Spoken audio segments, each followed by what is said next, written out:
you. You'll appreciate this. Oh, there you go. I've got one right behind me too. I don't know if you can see it behind my name, but Moving a little. let's see. See him in the background there. Oh yeah. Cats love Wizards podcasts. Mm-hmm. Okay. No people watching. That's a good sign. Okay. I don't know how to know if people can see it or not. It would show up on our feed, wouldn't it? I guess. Oh. 27 viewers. Whoa. Wait, where do you see that? If you go to your feed, you can see it, and it says live 27 viewers. Oh, okay. If you're listening, you can see that we're figuring this out as we go. You know. Yeah, we're getting ready for tomorrow, so bear with us as I stupidly try to figure this out. I think I've said this on the podcast a couple times, but I am a project manager in an advanced technology development and prototyping group, so it's especially embarrassing that I can't even make this happen in real time here. Let me tweet this shit out from the Bolts Forever account, and then we'll really get going with this. All right, let's boy. do it. Okay, so the plan here, everybody, we're actually going to talk about the not Kristaps Porzingis trade apparently now, so that'll be fun. So that's sort of the goal here. All right, here's the other question, Oz. How do I know if I'm recording? Let's see. We'll figure it out by the end. Yeah, that's fine. Yeah, we'll just we'll have fun with it. So, all right, everybody, you guys, if you've listened to the podcast before, you know the drill here. Usually we're slightly more organized than this, but it's also not in real time, so bear with us. 2 sponsors: Stateside Vodka, Surfside Hard Iced Teas, Hard Lemonades, Hard all that good stuff, and also BetOnline. BetOnline is your number one source for all your betting needs. Get the latest info, lines, matchup reports for baseball, boxing, golf, tennis, UFC, boxing. Did I say boxing? All that good stuff. Mm-hmm. You can bet on the Porzingis trade if it actually goes through or not, probably. I bet there's a prop bet for that. And BetOnline continues to be your fastest way to place all your wagers, including live betting in your favorite casino games and card games and all that good stuff. You can head to the website and use our promo code BELIEVE, BLEAV, for your 50% off welcome bonus on your first deposit. BetOnline, where the game starts. Okay, we got all that stuff out of the way. Let's just actually talk about what we came here to talk about. Yeah. Oz and I talked about just having like fun with this Porzingis trade and wishing him farewell. And I had all this stuff lined up for us about would we cheer more for him than Beal? And the obvious answer is yes. And now this motherfucker's not even getting traded, it seems like. So I don't know, Oz. I guess maybe let's talk through the structure of what was going to be the deal first, and then we'll kind of say why maybe it fell apart. So yeah, let's do it. Boston would have gotten Porzingis. The Clippers would have gotten Malcolm Brogdon, presumably because they didn't want old-ass, dusty Chris Paul from us the first time. And the Wizards would have gotten Marcus Morris, Danilo Gallinari, Amir Coffey, and at least the 30th pick, if not some other future compensation somewhere in there. But you've been kind of paying attention to this on the feed here more than I have. So it sounds like it fell through on the Clippers end. I guess, what did you see so far there, Oz? Fell through on the Clippers end. It looks like the Clippers had concern over Malcolm Brogdon's injury history. So it seems like they are out and they are trying to make the deal a direct deal between Boston and Washington, which would then remove, you would assume, the 30th pick. You would think Boston would have to throw in 35, which they have. But then other contracts, Marcus Morris obviously wouldn't be coming here. Amir Coffey wouldn't be coming here. So they're going to be moving parts. Do we get now just Gallinari, Brogdon? Do they get Peyton Pritchard? So I think there's still a way to get this done. We'll see what happens. And we'll find out in the next hour. Yeah, exactly. By the time this podcast finishes and we post it online and you're listening to it, you'll already know the outcome of this. So it might be, overcome by events at that point, but that's okay.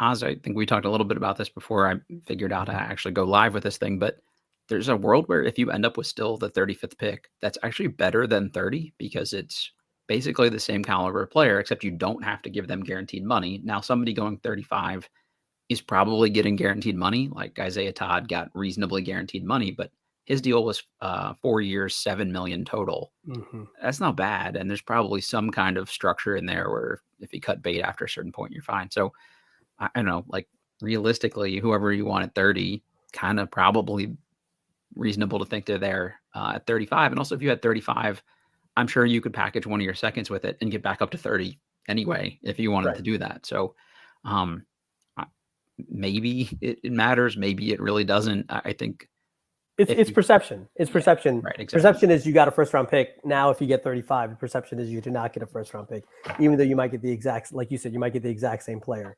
And if the difference, if there's someone that you really want at 30, that's there in that 30, 28, 29 range, that is not there, that you're worried is not going to be there at 35, you package one of those later second round picks because you're not bringing 4 rookies onto this roster next year anyways. So that's what you do, or you package some of those 6 second round picks that you're going to get. So there's a way you'll get the same player. It's just more perception. So the result could still be good. It just won't feel the same. Now, the one concern, and you and I talked about this a little bit before, is how intent is Porzingis? How intent is this front office to get something done? Do they take a worse deal to get it done, similar to the Ariza Chris Kelly Oubre deal with Phoenix, where initially we were supposed to get a second, then basically Ernie just wanted the deal done so bad that he took no seconds and got the deal done. So again, this front office gets the benefit of the doubt, but you would hope that they're not so desperate to get something done that they take a bad deal. I had like the 2 hours of like pity party when all the young guys that I like on the Wizards roster got traded out as a part of the Beal deal, and I was kind of down on the front office. And now I'm back in. Like it's okay. I see this deal. I liked it. A lot of Wizards fans, I think, immediately were complaining about why couldn't you get more for Porzingis, but realistically, you were getting 30 and some shitty salaries that maybe you could chop up for additional seconds or something at the deadline just to be able to sign and trade him. So like you were just being paid for your service at that point. And that doesn't seem like that much for Porzingis, but it's not really being traded for Porzingis. You're getting stuff back to facilitate Boston being able to sign Porzingis, Right. essentially. So like that's how I'm trying to look at it, as like, okay, that's why they're not getting much back for him. But it would definitely be disheartening, I think, if 1, this deal falls through completely, and 2, if you do exactly what you just said and you take less, essentially, just to make it happen. Like I will actually lose faith in this front office if that's sort of the thing, because then you're showing like you're not trying to negotiate with leverage. Like I understand the need to like tear this thing down to the studs. I don't understand like the immediate rush to do it. This isn't giving you like meaningful salary cap this offseason. And why do you give a shit about having that anyway? Again, unless you're taking on other bad contracts. So you can still do that later. So I don't know why I still didn't really know why we had to force the Beal deal. But okay, you want that one done. It's a huge deal. You don't want to risk stuff with him. Fine. The Porzingis one, he's not going anywhere. Like people will want him. There's going to be some kind of market from somebody that needs a big.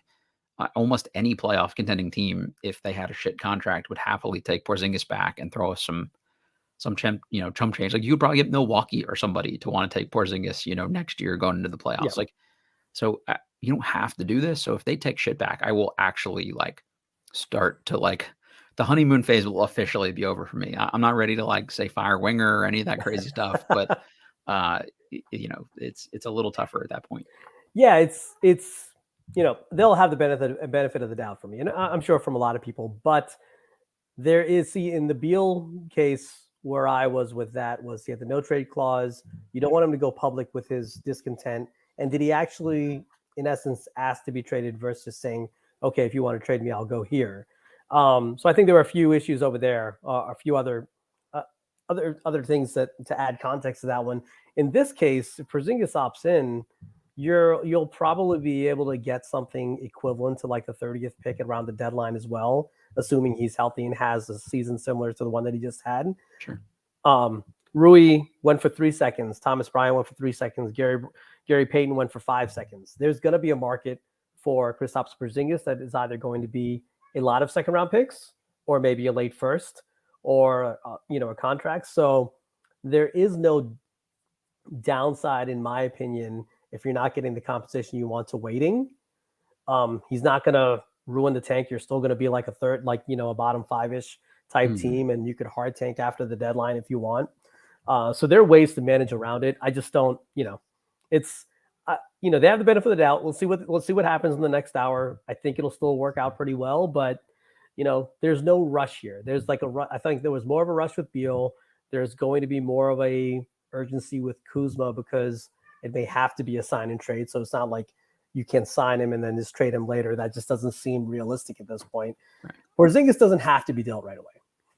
Yeah, and I don't think he's a dude that's going to be like an a-hole about this either. Like, he was super professional here. There was all that stuff early in his career about, hey, the brother's a dick to work with and all these things, but we didn't hear like a peep about any of that from Kristaps and his camp this whole year. So like, I don't think you need to worry about like him being disgruntled if you don't do this immediately. And I think everybody's kind of immediate reaction was, oh, the deal fell through. And you heard the stuff about Porzingis has to opt in by midnight. So it's clearly like he's the holdout here. Well, sounds like it's not. I mean, we're hearing this part about the Clippers and Brogdon's injury history. Again, I would just be like, hey, how do you guys want Chris? Like, how do you feel about Chris Paul? Like let's make something happen here. How about Monte Morris? Is there a way to still get that done and route him there? And maybe you get something additional back, or Boston has to sweeten the deal to pull this off. Like, I haven't tried to do the trade machine or anything in there, but if you want something to happen, I think these teams could all make something happen. So I don't know. I'm a little surprised that the Clippers seem to value Brogdon that much more than they would have Chris Paul. I mean, if you're worried about Chris Paul's age and injury history, work something out where there's like a Monte and a Chris Paul so that you have regular season insurance. Sure. I'm sure you can manage the contracts. I'd have to go, like you said, play with the trade machine a little bit. Imagine being worried about Chris Paul's injury history and not Brogdon's. Like, so Right. Like that seems weird in the first place. Like, Chris Paul was genuinely good last year in the regular season. His problem is he's just old and he falls off by the playoffs because the workload's too high. Workload's too much. That's when the minutes get heavy and become tougher minutes, and it's just tough for him. But yeah, Brogdon has always had injury history. That's kind of also why when the initial trade reports came out, I was like, okay, cool, 30 is fine. What else is Boston giving up? And I didn't really care if it came here. To me, Boston getting Porzingis for Brogdon, who is older than Kristaps, has as much injury issues as Kristaps, seemed like just thievery. So I was like, this is just bullshit. If they're getting like a massive upgrade for nothing. Yeah, I don't know. I don't really want to see another Morris brother in a Wizards jersey either. No, I don't know that he would have really actually been here, but if I got annoyed by Kendrick Nunn shooting a lot at the end of the season, like it's gonna drive me like batshit crazy if I see like Marcus Morris like taking 15 or 18 shots a game for us as he tries to play his way for a contract or a big trade. Like that would just irritate the hell out of me. Yeah, and him like Instagramming out about like I know my role and I know my worth and all this stuff. It's like, okay, bro, like we get it. I understand that. That's nice, but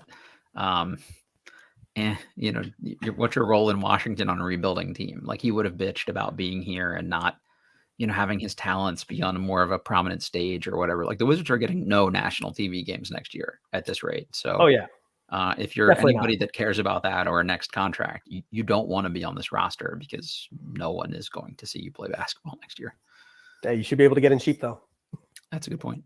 I was talking about that tonight. There's a guy that we play in our pickup game with that like works in ticketing, and he usually gives tickets away. And the worse they are as a team, the more likely he is to give out just like, here's a shit ton of tickets to people. So I might have a hookup next year, I guess, for people if they want to get in, on the cheap. But honestly, I want to talk just a minute here real quick about some of the other guys that were supposed to be in this deal for the Wizards. Like, we talked about Marcus Morris, just again, not really super appealing. I don't know how much he has left. I didn't watch the Clippers a ton last year. I always kind of joke about them being my West Coast team, and it's literally just because we have a hookup with the Clippers, so we get gear and shit. But I don't watch them enough to feel strongly about it. My sense is he's probably cooked, so I don't know if you can reroute him for much stuff anyway. I don't know. Yeah, I didn't agree with everyone who said that he's a good retrade candidate. Retrade candidates to me are, you get a John Collins from Atlanta, a player who was worth a lot at some point, was like a 19-10 guy on like 60% true shooting, right? Who has like now a knuckle injury, plus didn't really mesh well with Trae Young. And Google that finger for anybody that wants to just be nauseous late at night. So like there are issues. So like he's someone you could bring him in, rehab his value, and then flip him later, and he could have positive value later, to me, in my opinion. A Jordan Poole is someone else that would kind of fit that mold. Get him kind of while they're down on him, rehab his value, ship him out. even a Tim Hardaway, that type from Dallas, he's a shooter, and ultimately shooters are always in need. Like in the last season of his deal, he'll be tradable. Marcus Morris, like, reeked buyout candidate, post deadline buyout candidate. We would hold him for 50 games. He would suck up shots, suck up usage, and then after the deadline takes a buyout and goes to probably the other LA team. I don't know. Maybe this was said in confidence, but it's been long enough ago, and I think this person has told this story, and I don't even remember the specifics at this point, so don't hold me to this exactly. But I was at a bar one time after a basketball game with one of his high school coaches. I think the Morris twins had multiple high school coaches because they moved around a good amount.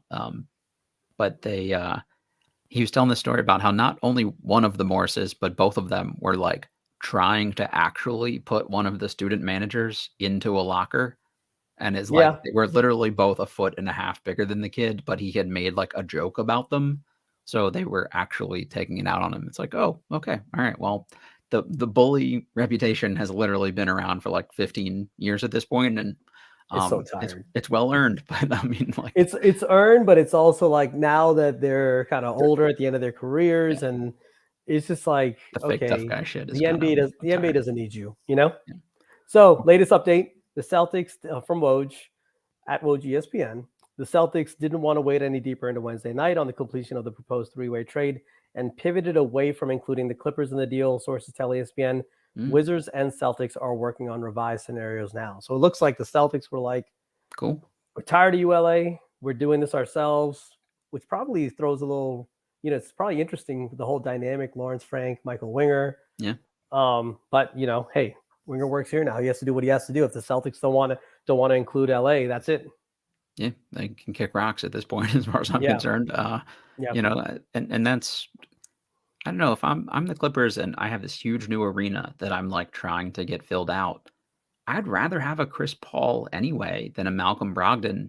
Like, I know it sounds stupid. It probably, who knows how much it actually changes for you on the court. I still think Chris Paul is a better regular season player than Malcolm Brogdon is, but like, let's say you say they're equivalent.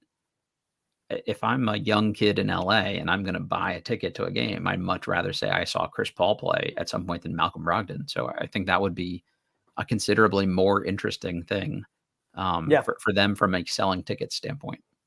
I don't disagree at all. Yeah. Brogdon is a solid player. I mean, he's a good player when he's healthy, but he's not going to be healthy, and he's not going to kind of at the end of meaningful playoff games, he's not going to have the ball in his hands at all, where Chris Paul, if he's healthy, will. Sure. If he's healthy, did I say that right? Yeah. If he's healthy, he will. Yeah. Is there a point you get to here, Oz, where you just say, all right, F it. Like, we're not taking chump change from Boston here either. We'll just keep Porzingis, and then you run the risk of maybe you don't find a trade partner for him later. But is there a world where like this team running it back and Chris Paul is healthy, regular season Chris Paul is actually like a play-in team next year? Like, it wouldn't shock me if they were just somehow better than last year's team was, even if they didn't want to be.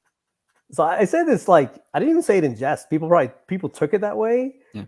Chris Paul, Porzingis, Avdia, Kispert, Gafford, they'd win 35 games, I think. I don't disagree. Like, I they thought may I win was more. kidding when I said it, and now that I think about it, it's like, because you think about it, Porzingis was the most efficient, the best player on the team last year, consistently. You're having Chris Paul. Chris Paul still had a good season. He'd be motivated to go elsewhere and show that he could still play. Mm-hmm.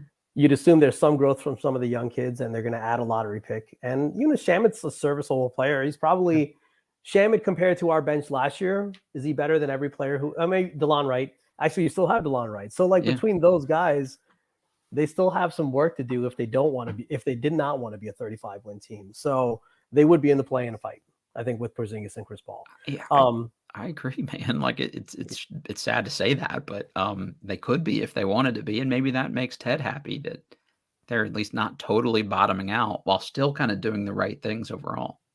Yeah, I think there would be a point where you do want to pivot. Like, I think Oklahoma City is a good example, and Will Dawkins will know that firsthand. I think that first year Shai Gilgeous-Alexander got there, they were exceeding expectations by far. They pretty much had to tell him to stop playing. Yep. Him and they didn't send Al Horford home after the All-Star break or something like that. Thanks for your time here, basically. Yeah, they said you were great. We'll trade you this offseason, or we'll trade you. I think he got traded in the offseason. they were playing too well and they had to basically hit the brakes. So you could hit the brakes and still get into the lottery. Now, I think one thing I wanted to ask you, you being the draft expert, we've heard that the 24 draft is weaker. How is it still top heavy? Are there a couple good prospects? How weak actually is it? Where do you necessarily, I mean, obviously you'd want to be as high as you can, but if you're in the top 10, are you still going to get a good player? Or do you really want to be top 5 next year? So it's funny, like this year's draft, the narrative, by the way, I would say it also is kind of parallel to Utah this year too, where they started off really good all of a sudden, and then they had to like scale it back and tell everybody to chill out too. So Right. there is some precedent for that. But next year's draft is interesting because anyway, this year's draft has become, oh, well, it's actually not that good a draft because it's not crazy deep. And a lot of the like real second round depth all went back to college essentially to be guys next year because the narrative was next year was a weaker draft. So they thought that like maybe that would be better for them. So I think maybe it evened things out a little bit from just like a depth perspective. But next year's draft, I look at as like this year's draft minus probably Wembanyama, Scoot, and Brandon Miller. So it's like if you just started with the Thompson twins, essentially. Okay.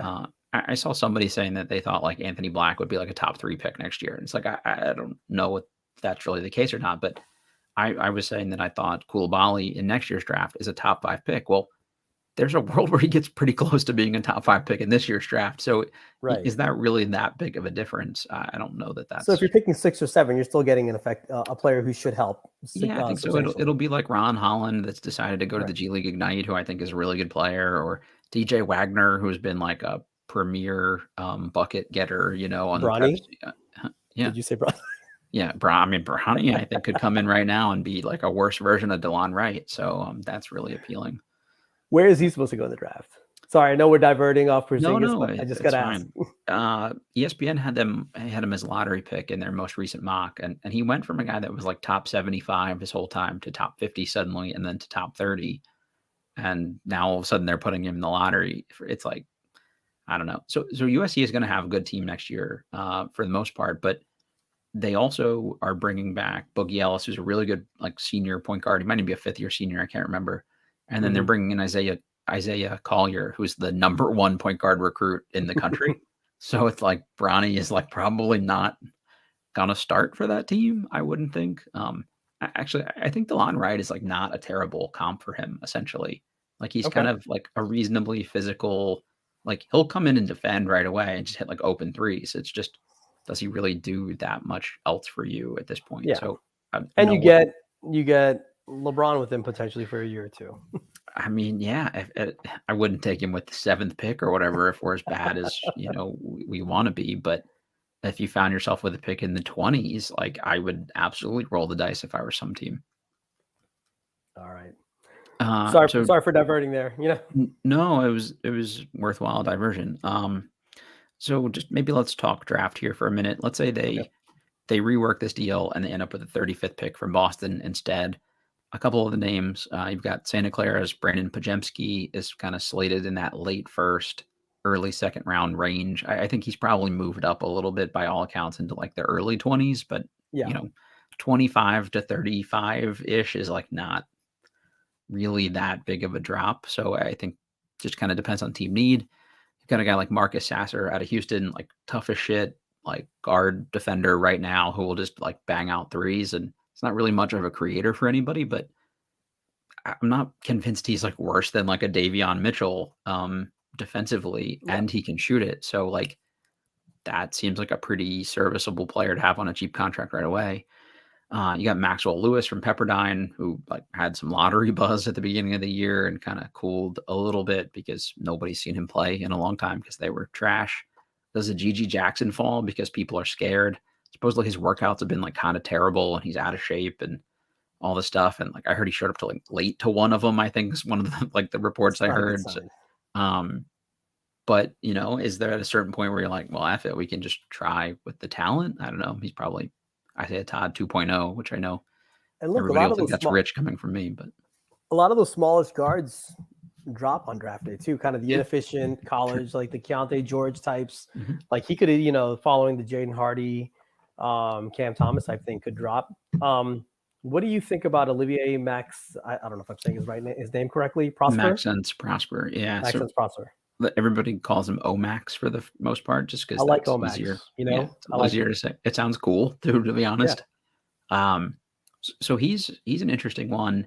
I think he'll ultimately end up going in the 20s because somebody will sell themselves on like, could he be Mikal Bridges? Because they're like the same physical profile, but he's a Mhm. good athlete. He's got like a pretty projectable jump shot. I hate when people say projectable, but I don't.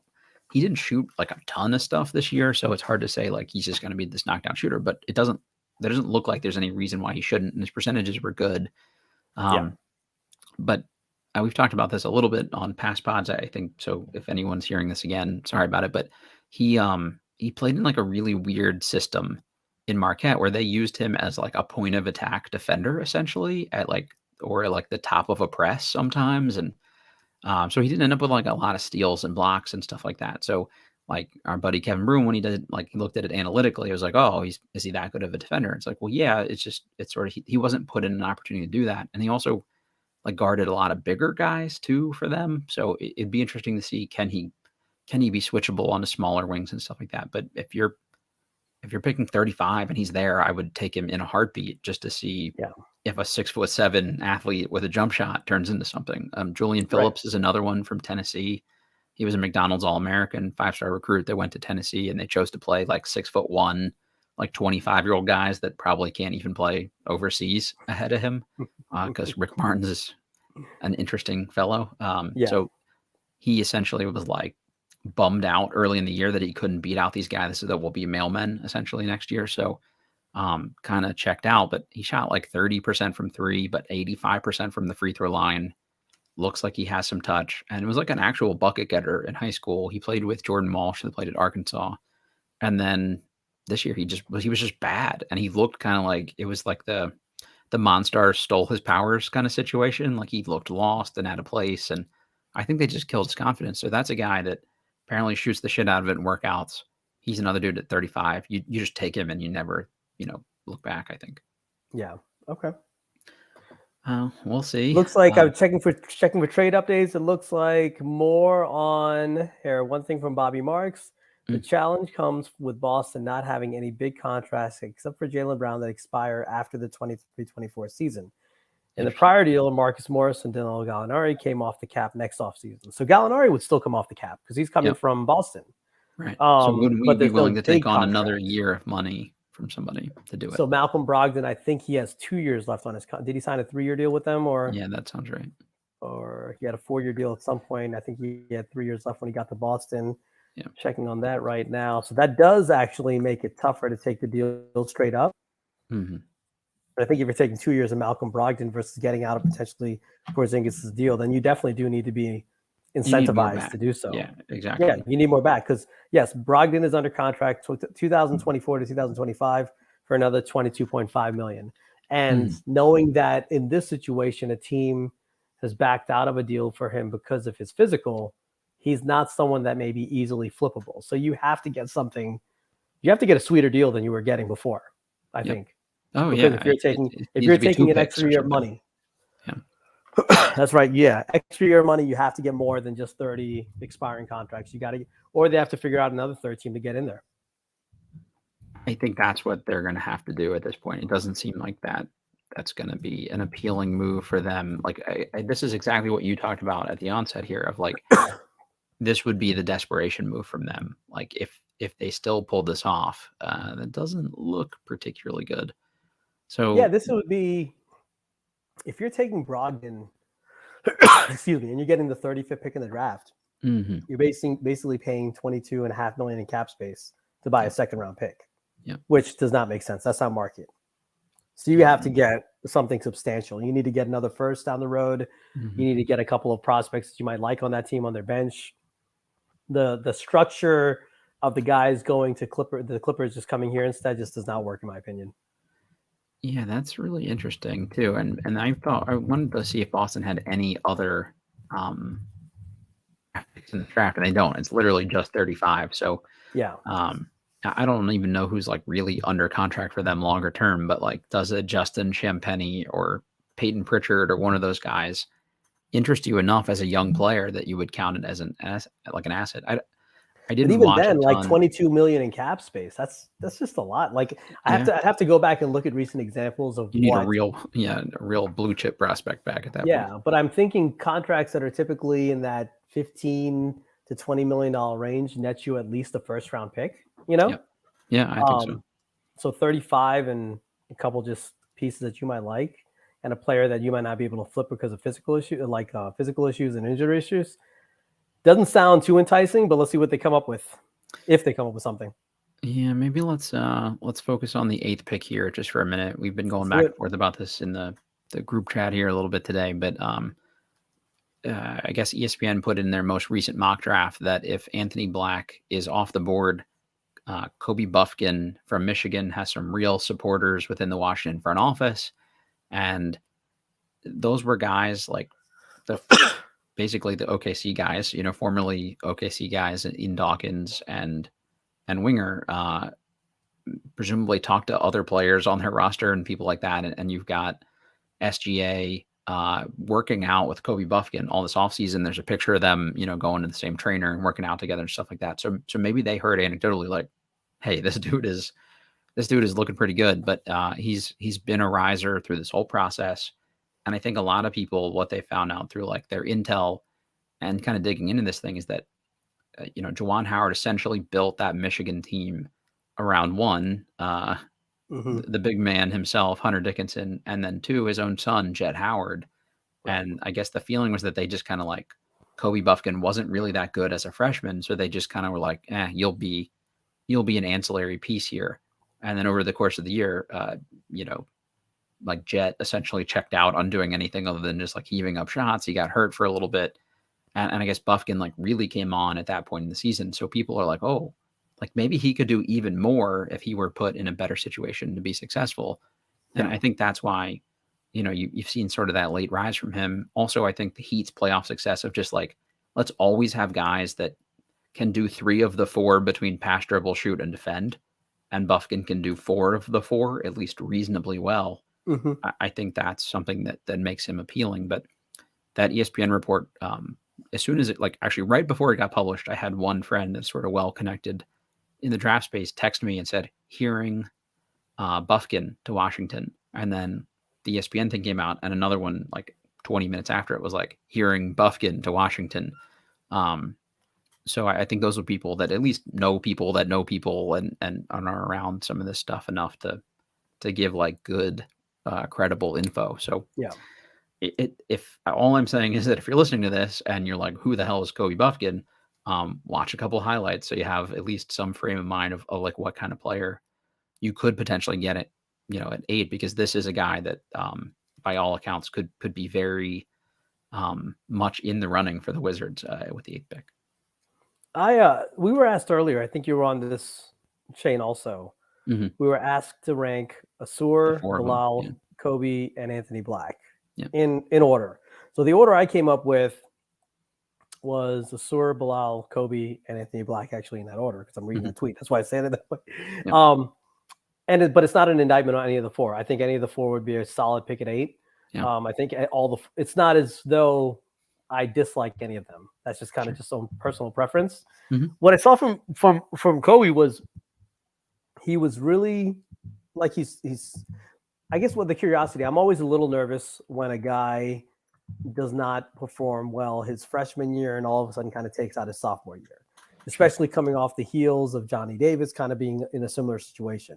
Now the difference here is Buffkin can clearly get to the basket. There's no concern that he is a 3-level scorer. I think the concern with Johnny Davis even now is can he dribble penetrate by the initial defender?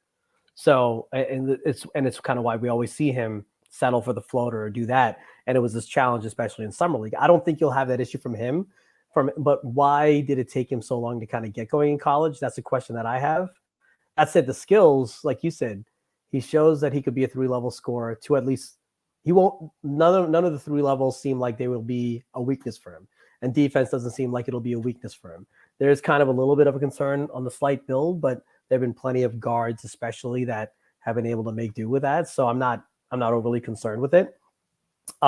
Do you see him as more of a traditional 2 guard or kind of a combo guard or a scoring point guard? How do you see him there? To me, I've said this a couple times. I kind of hate watched Michigan all year. One, because I didn't like Hunter Dickinson, despite having to eat crow and still wanting him to play at Maryland. But they just weren't like a fun team to watch. They lost their point guard in the offseason, and Bufkin wasn't really the guy that kind of filled that void. So that was a little off-putting to me. If like he can be this NBA point guard all of a sudden, like why didn't that become like the no-brainer? Move in college, and maybe that's just, hey, he wasn't the wasn't in the position to do that. I don't know, but can he be an NBA point guard, like bring the ball across half court and run sets and initiate pick and roll? Yeah. I mean, like, is he going to be the guy that's like really like Anthony Black will create like easy looks for other people? I don't know that I think Kobe Bufkin does that, but and also there's a little bit of a narrative that he's like this is like great knockdown shooter. He shot 35% from three, which is fine. He was like in the mid 80s from the free throw line, which is everybody's favorite indicator because it's shows touch. But like he's not coming in, he's not Steph Curry right away. But he's solid at everything. He was good defensively.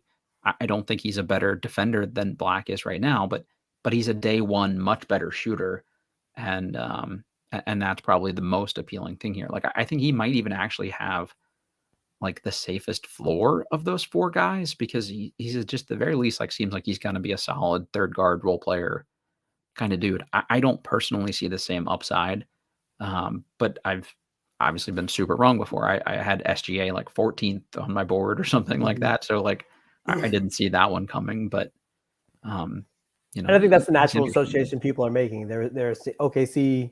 Well, they didn't pick him, but SGA went to OKC, kind of blew up, became this great player. You can see the signs of that in LA. Is this a similar type player coming along? You just kind of just make that connection because the whole OKC, even though they didn't draft him, and you're wondering, is this our version or our chance to get someone like him? I don't see that either, but I do see a high floor and upside. It's just I don't know where that upside, like how ultimately how high that upside is. My concern, I think, why I had Black fourth of those four players, and still not a low player. I think he's, if I were comparing him to Dyson Daniels, who I liked last draft, I think I would take him above Dyson Daniels. But the only issue, I just, I don't want to wonder too much about a jump shot anymore. I think Bilal will be able to shoot. I think Bufkin will be able to shoot. Asur, I'm not sure about, but his athleticism is so unbelievable that I'm less concerned about it. I mean, he's just a physical freak, so you're just not as concerned about it with him or Amen as much as you are with other players. So that's my only thing with Anthony Black. Like, is he going to be able to hit a pull-up jumper consistently? Isn't going to be able to draw in the defense because they are concerned about his scoring. So I have a tiny bit of an concern there, which is why I put him 4 of that group. But I still have him, like, if he's at 8, that's great, Yeah, I mean, look, if these guys say that this is the dude, about any of the 4 of those guys you just mentioned, like I'm gonna be just fine. I think that's kind of what I've come back to.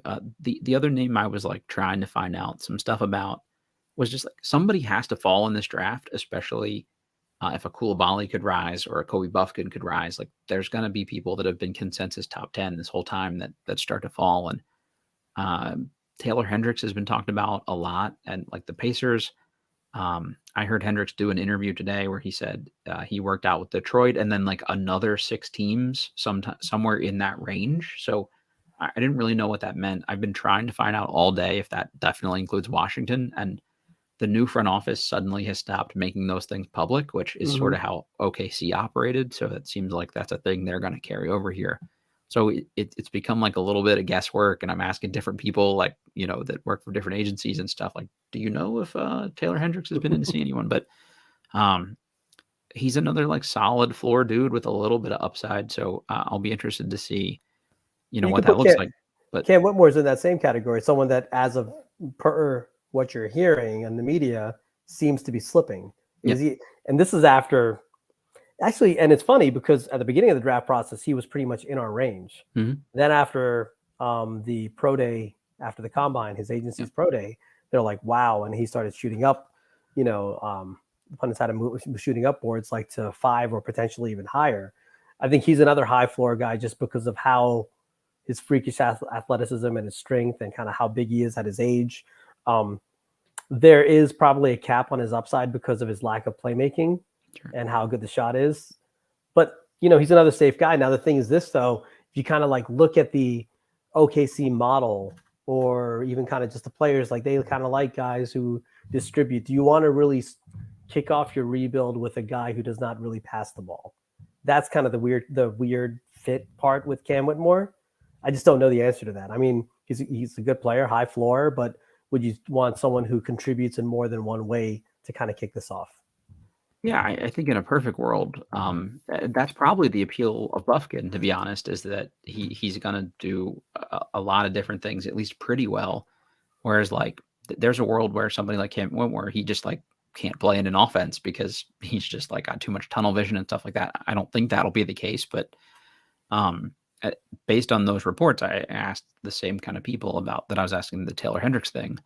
And some of the ones that mentioned the Buffkin stuff, just about like what his workouts have been like. Is that really the case? And I think what I've heard from those folks at this point is that he most certainly stunk it up during his Detroit workout. And that sort of stigma has maybe carried with him that not all, maybe necessarily actually all of the workouts are like bad, but he's not blowing people away at the very least. And I remember, while Larry Hughes was still doing the show, he talked about openly like tanking a particular workout because he didn't want to go somewhere. Is there a world where Cam Whitmore just doesn't want to go to Detroit? I hear the downtown has become a lot nicer in the last couple of years, but I wouldn't want to go to Detroit either. No offense. But that stuff does happen. Like, that's a real thing. You can't say I don't want to go to Detroit. No offense. Well, sorry about it. They don't want me to go there either. I don't think Washington wants me here most of the time. It's just like in the chat that Matt and I are in, someone asked why wouldn't Porzingis want to go to Boston, and I was like, well, it's like hell with us. Fuck Boston. I don't want to live there. They would worship a big ass white dude in Boston, though. Like, that is a Bill Simmons wet dream right now, is to be able to be like, oh my God, we've got a big Latvian dude. Oh, I don't know. So anyway, the Whitmore thing, it'll be interesting to see if any of that's like real, or if Detroit is like, hey, we're not going to let one bad workout deter us. I think friend of the show, Sam Vecini's got him like third on his board right now, which is maybe fourth, at the very least fourth, but I think he might have him third, which is kind of crazy to me that some teams are saying like, well, I don't know. If I'm Orlando, even though I've got every big wing forward ever, I still take a Cam Whitmore if he's at 7. And I just figure out the fit later. That would be my guess. Yeah, it'd be kind of like, that would be Whitmore, Franz, and Paulo would be, between that kind of a little physically freakish, at least 2 of the 3. And Franz is a great player. That'd be a pretty good trio to build around. I read someone today speculate that he was basically tanking his way down to the Wizards spot. But again, that's the Wizards even want him. But also, I guess the thing is, until this draft occurs, we won't really know how this front office operates. Right. The Johnny Davis pick was pretty much telegraphed. Corey Kispert was easy to pick also. It was him or Chris Duarte or Moses Moody, I think, whichever one of the 3. I think everyone kind of consensus was whichever one of those 3 shooters slips will end up being a Wizard. Corey Kispert slipped. He ended up a Wizard. Trey Murphy, they worked out like late in the process too. He could have maybe been a guy if both Kispert and Duarte were gone. Yeah. Right. Exactly. So some of these moves have just become telegraphed. If it's Whitmore, it would catch everyone, like basically blindside everybody, because he's never been discussed. Even if it's in a slipping type scenario, I don't think, like, if at this point, let me just ask you this: if it's Cam Whitmore and Anthony Black and Kobe are on the board, would you expect them to take Cam Whitmore? You said it. Really, we don't know enough about this front office to know. I think they would just say, from a value perspective, it's hard to pass on Whitmore. I think, to be honest with you, the last front office would have done it.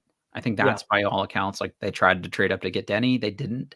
They told Tyrese Halliburton, you're the guy if you're there. And then Denny was still there, and they took Denny because they didn't want to look bad. But I also think there's some world where if it's seen as somebody who fell and everybody was high on by consensus, you're protecting the asset in some way of like the retrade value of some player like that is a little easier for people to say like, well, the Wizards are just a shit organization. Maybe if we took this guy that should have been a top 5 pick, we could be the ones to like revitalize his career. I don't know. Yeah. I would consider it. I think it's a little easier now, honestly, without the big three to fit around or whatever, because you don't care if he's not passing to people right now. You've got Yeah. 3 or 4 years before really any of that It's not a stuff finished matters. product. It's not a finished product as a team, so you're not looking for an exact, precise fit. It would just, I think we'll just have more, we'll have data points to kind of predict how, going forward, to forecast how, like, is it going to be a telegraph pick? So, like, if it's Buffkin, if it's Bilal, if it's Anthony Black, I think we would all say, oh, it's kind of what everyone predicted. It would still be exciting, but there would be a little like, oh, that's not really surprising for us. It's not really a shock. It's cool. They took who everyone expected them to take. Or are they operating in complete secrecy? And is it going to be like a 2000, what year was that? 2019, when no one expected Shepard to say Rui Hachimura, you know? We'll find that out tomorrow. The narrative thing around Anthony Black, like I don't care if someone just doesn't like him as a prospect. Like if you're just like, hey, I don't want guys that can't shoot. Okay, cool. Like I can totally like understand the thinking there. And if you've got PTSD from us taking guys that didn't shoot well before and saying, oh, well, no worries, we'll just retool the shot. Like these guys are coming from an organization where they brought in people like Chip England because they care about actually attaching resources to trying to fix those things. So I'd have a little more faith they can do it. But if that makes you skeptical, I totally understand. But turning him into, quote, he's just another Troy Brown Jr. or just another Denny Avdia is like really one of those things that's like breaking me down mentally the more I keep hearing it, because Troy wasn't a playmaker really in college. He was a guard, essentially guard wing. They could dribble a little bit. He wasn't particularly productive. The team was fine. They weren't like world beaters at Oregon that year. He could not shoot and he did not defend. So you basically took a wing that dribbled good, with that pick. Whereas Black has been like a real honest to God on ball creator for people on a team with no spacing. He still got to the rim, honestly, at a great rate and got to the free throw line a good amount, which is already great. And he was a very good defender for like day one. So that's very different to me than Troy Brown Jr. And I feel like, Troy Brown wasn't even a good defender in the NBA. No, especially when he was here. He wasn't a good defender in college. So like that wasn't a skill that they brought him in to do. And Denny, nobody was talking about Denny's defense coming in. So he turned into a good defender because he tries to like be physical and use his positioning and all those things. And I give him credit because he plays hard. But Point Denny was not a thing. Like let's just like correct the narrative there. He was like a good secondary playmaker. He could grab and go and do these things and attack mismatches against smaller guys. He could like kind of out physical them and get them on his hip, or against bigger guys. He was quick enough that it didn't matter that he couldn't dribble with his left hand. But again, it was against different competition. The SEC is very athletic. He had guards on him and he was still driving by guys and he out physicaled bigger dudes at the rim. So he was very good at like wide open catch and shoot. Not very good, but he was good at wide open catch and shoot. So I think there's some projectability there for like Black to be just a good player from day one. So it tweaks me a little bit. If you just don't like him, I don't care. Like it doesn't bother me. It's just let's not say things that aren't true just to make our point about a prospect. That's the thing that kills me. It sounds like you're substreaming someone. Just saying. It's become half a Wizards Twitter at this point, honestly. No, I know. And look, it's a lazy look. I get why people are a little, it sticks with you. Like the bigger point guard. Totally get it. If Anthony Black could shoot really well and you knew that, then the comparison goes out of the window. He'd also be a top 2 pick if he was 6'7" and could really shoot it. Right. So there's a little concern. You think, oh no, this is another 6'7" guy who's supposedly a point guard who can't. That's just like, what's the difference? But like you said, Troy Brown never looked like a point guard. He looked like a bad version of Evan Turner. Yeah, exactly. Right. A less physical Evan Turner. Yeah. Denny Avdia can't dribble with his left hand. So how is he a point guard? He's a secondary playmaker, ideally, even though we really just started seeing that at the end of last season. Right. So the comparison isn't really there. And like, if you want to, I get it to a degree if you want to kind of just make a little bit of a comp there. And maybe that's his like absolute floor if things, but like he did show more as a playmaker than any of those other two ever have at a high level before entering the NBA. So If your comp is Sean Livingston because he didn't shoot it that well, but he's a big point guard, that's a better okay, comp. like Yeah. something like that, I can live with that. Yeah. And even if you say I don't buy the vertical jump numbers, he didn't look that athletic to me. He's post-injury Sean Livingston. Okay, like So I'll give do you you. something there on that side. He kind of is like a small. He for a longer guy, he doesn't have like long, lanky strides. Sure. Kind of is like a short strider. Mhm. It's almost like Sadaransky could jump out of the gym, but he had small strides. Yeah. But he was still athletic. It just didn't always look like it, you know? Yep. No, that's definitely true. And he uses that kind of like short, herky jerky, like I'm gonna like stutter step you and then go kind of stuff. Like I think in today's NBA, especially with all the spacing, it doesn't really matter if you're like the burstiest guy. Like it helps. Like the Thompson twins being like no one being able to stay in front of them is obviously huge for them, but it doesn't mean that you can't also just do it with craft also. So But those short strides, those short steps is actually what makes it uncomfortable on it's hard to offensive guard. players because he's long and he's playing like he's long, but he plays like he's small, like in terms of his feet, but he's still that long. So it makes it more effective. Yep. I agree. I think I just have a strong feeling that Orlando is going to take Anthony Black like right before us, essentially. Yeah. He fits that mold. Like they've talked about, even Paulo talked about wanting to just like fill the team up with like big, versatile athletes that are switchable 1 through 5 and just having length at every position. And like you've got Markelle Fultz and he's getting better. But if Black can do the exact same things at several inches taller, okay, that's great. And right. And if Jalen Suggs may just not be a good NBA player, or at least not for a while. So if you have to move on from him, you move on from him. Sure. But if Anthony Black is what he could be at his size, plus Franz, plus Paulo, that's pretty dynamic and not an easy team to guard, and a very switchable team defensively, which makes it dangerous. I promise that they're not sitting there right now going, well, we've got Markelle Fultz, we've got Cole Anthony, we've got Jalen Suggs. I don't know. We couldn't take another guard if we think their best player available, and he fits their mold about as well as any prospect. So I just think that's going to be the pick, unless they get so enamored by the other Thompson twin that they do that. But to me, like I think that's probably the more sensible Orlando-y pick is to go Black, and then if you're the Wizards, it's Sword Thompson, and it sounds like Kobe Buffkin is their next best guy. And the reporting there from Jonathan Givony and Woj is, hey, if Black is gone, Kobe Buffkin is the guy. So based on that line of thinking, again, the 2 texts that I got that said here in Kobe Buffkin, gun to my head, if I had to predict who ends up a Wizard tomorrow night at the 8th pick, I would say Buffkin at this point, unless something wild changes. Wouldn't be my personal choice, but I think that's kind of where I'm actually leaning at this point.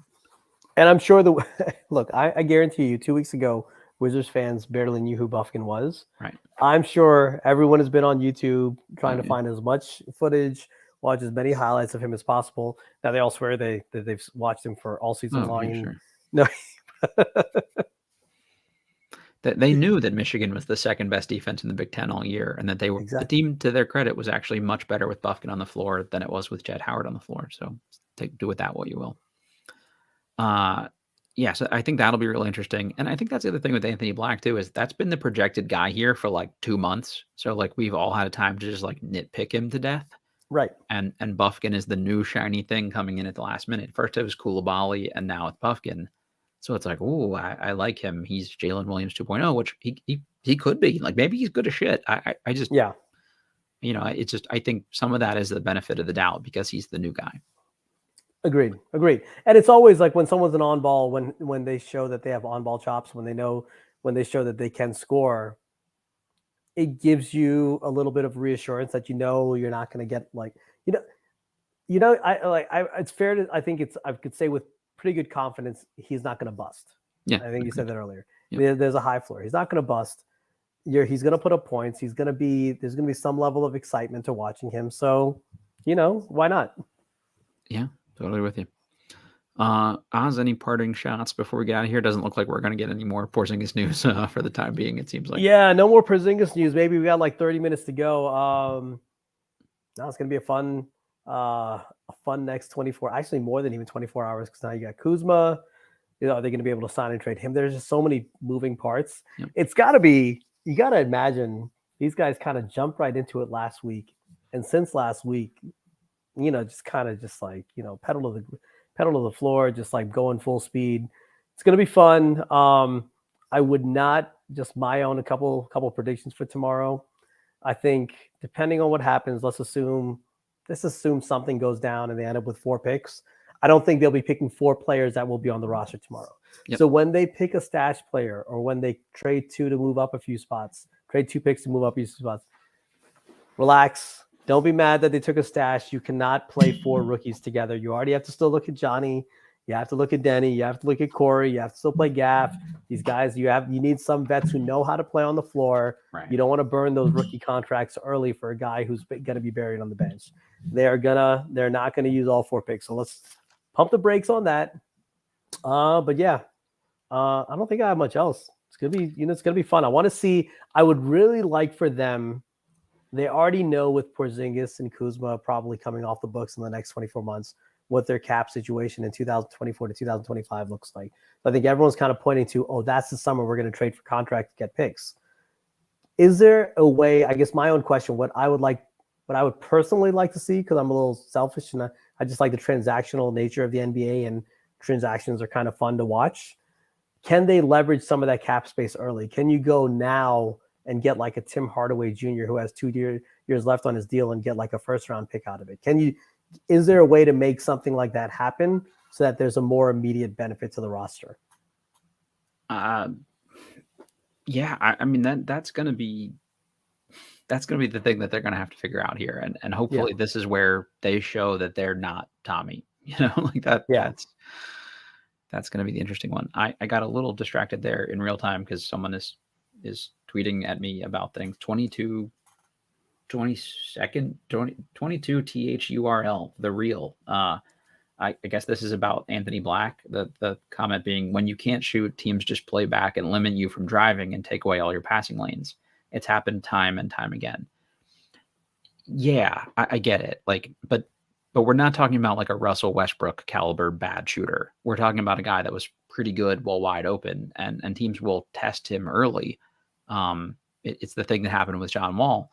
But also, when you have the ball in your hands and you can attack people going downhill, you're also easier for you to draw a foul if they don't come meet you at the ball. So guys that drive well, like Black did, and drew a lot of fouls, it's because people sagged and they went at them. So obviously it'd be better if you could shoot and then people wouldn't sag off you. But that's why Amen Thompson is more valued than Asor Thompson, despite being the slightly better shooter. Amen will have the ball more, so he can attack you going downhill. That's the thing that happened with Andre Jackson for UConn this year. They used him as an off-ball wing, and teams guarded him like he was like Draymond Green on offense. And then when they made him the de facto point guard and let Tristan Newton kind of be a spot-up guy, like he went at people, and then all of a sudden UConn really started just beating the shit out of people because now he was like driving and collapsing defenses and kicking out to people.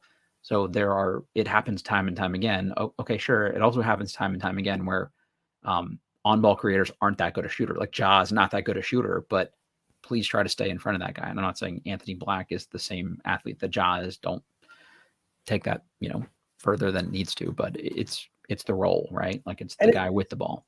It's also only limiting if you are inactive without the ball. Yeah. And I don't think Anthony Black is a player that's inactive without the ball. Right. Exactly.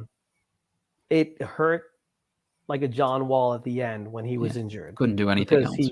He basically, there was that, remember that someone posted a stat from Second Spectrum or whatever it was called, whatever that, like he basically cut once the entire season, Right. So yes, if you can't shoot and you cut once in an entire season, that can be limiting. If you're always on the move, it's not as limiting, and his shot isn't broken. It might not be a strength. It might not be like a pull-up jump shot where he could kind of ISO you and kind of just rise up and shoot from 15 feet out. But it's not a broken jump shot either. So teams are not going to it's not going to be a situation where a defender's yelling at him, daring him to shoot it like a Russell Westbrook or anything like that. That's just not the situation. And people are given like Scoot Henderson a pass because, well, the shooting, maybe it fell off the second half of the year because he had a really bad ankle injury. And I've talked about that on this pod here too, but that's also the same case for Anthony Black. Like, he had to get treatment before and after every game the second half of the year. And that's where the shooting like actually started to really fall off. So, like it's just weird where we pick and choose like which people we're going to give like narratives out to apologize for. And if you're a point guard with the ball and now all of a sudden you're limited by a bum high ankle sprain, like, could that affect the shooting? Could it affect the driving? It could be impactful to all of those things too. Look, So let's look at it internally here. Denny, like on this roster, Denny Avdia cannot shoot as of now. I mean, I saw the clips of his jump shot. Looks a little better, but until he does it on an NBA floor, I don't give a shit. But he does look, the dip looks a little better. That said, he has no problem getting to his right hand and getting to the basket. He has a problem finishing always at the basket, which is a different issue because he doesn't use his left hand. But that is a player that teams know cannot shoot, yet he still gets to the basket. So why are you concerned about Anthony Black's ability to get to the basket? Russell Westbrook's is extreme where people will just absolutely dare him because they know he'll pull it, and he's just, they know he's not going to do anything else, so they'll back way off of it and kind of like crowd the floor. But that's like an extreme. That's not what you should kind of look. If you're going to compare him to Denny and Troy, well, fine, compare him to Denny. Denny gets to the basket. Why can't Anthony Black get to the basket? Agreed. I love it. I mean, we'll see. Whatever the pick is, there'll be some percentage of fans that won't like it. And I'm just going to try to be really happy with whatever they pick and hope that these guys know what they're doing. And then if this year goes really terribly and that person looks bad, well, then maybe I'll have less optimism next year. But for this year, I'm going to like the pick no matter who it is. This year. Yep. Oz, thank you for doing this. Everybody, thanks for kind of bearing with us during these technical difficulties as we figure this out. I think we handled it well, Yeah. You got to go in there. I told you I like the camera. The camera makes my tan and my beard looks good. There you go. You're killing it. We don't have to apologize for anything. We did our job. That's right, man. Appreciate everybody who's watching this in real time and listening to it after the fact. This is sort of our test run for tomorrow's live NBA draft show during this. The live stream, it'll be to raise money for the National Center for Missing and Exploited Children. So if you're interested in participating in that, details will be posted as a part of the episode description here, and you can find it as the pinned tweet on my Twitter account as well. But yeah, that's the plan tomorrow. Just talk about the draft in real time and kind of break down who they go with. So if it's Kobe Buffkin, we'll tell you why you should or shouldn't like that and what that means. And if they have other picks, we'll get into all that stuff too. So looking forward to that. So like I said, thanks again, everybody. Rate, review, subscribe, all that good stuff. We're presented by betonline.ag, and we will catch you all next time.